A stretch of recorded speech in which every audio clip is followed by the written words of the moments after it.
Never thirsty. Never thirsty. Is it time? Is someone at the door, WireFang? We have our guest. Speaking of hip hop legends, big transition here. We're going to bring in all the way from Finland. I mean, this is an international affair right now. Let's bring him in. The great Jaakko. Hey, Jaakko. Hello, everybody. What's up, brother? How you guys doing? I'm actually fresh from Finland. I just got home. I live here in the countryside in Southern California. Oh, you're in California. Mm-hmm. I thought you were in Finland. I just flew in last night. Oh, So, wow. I Boy, was are there. you tired. No, it's all good. Just speaking of KRS-One, I work with Delicious Vinyl, and they have these block parties, and he was just recently at the West Adams block party, and they actually had both of them, I think. Oh, And I would say KRS-One, he kind of brought it home, but definitely. Now let's talk about that. So you grew up in Finland, and obviously I've met you in person. I've seen like the type of music and stuff that you make, and there's definitely a hip hop influence to you. So like in Finland, like how did you first meet hip hop? What was your introduction?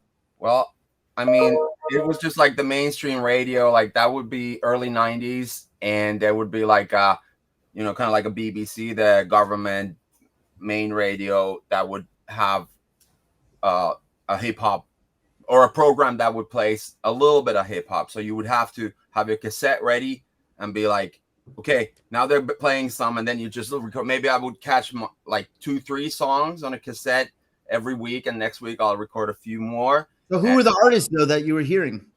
I mean, it was that early 90s kind of. It was definitely some of the ones that really stood out was some of the KRS-One stuff, and there was definitely, I'm just trying to think what were the ones that really, kind of like took me and got me into hip hop. I would say it would be like OPP and Naughty by Nature, that kind of stuff. Those are the first ones I remember being like, holy, what the hell is this? And obviously we did have MTV as well, so around early 90s, so that kind of blew the lid on it. But my earliest memories are like recording cassettes from the national TV, or not TV, the radio, and that was such a underground scene over there. But right now in Europe in general, their localized hip hop music is the biggest music style. Like you go to Italy, the biggest music is Italian language hip hop. In Finland, top 10 is Finnish language hip hop. Sweden, same thing. Like Germany, I'm sure They're rapping all over the world. And I personally think it's more respectful that you are doing it in your own language, so that it becomes part of your culture. You're not trying to be somebody from the States, trying to be your accent. And Never thirsty. Never thirsty.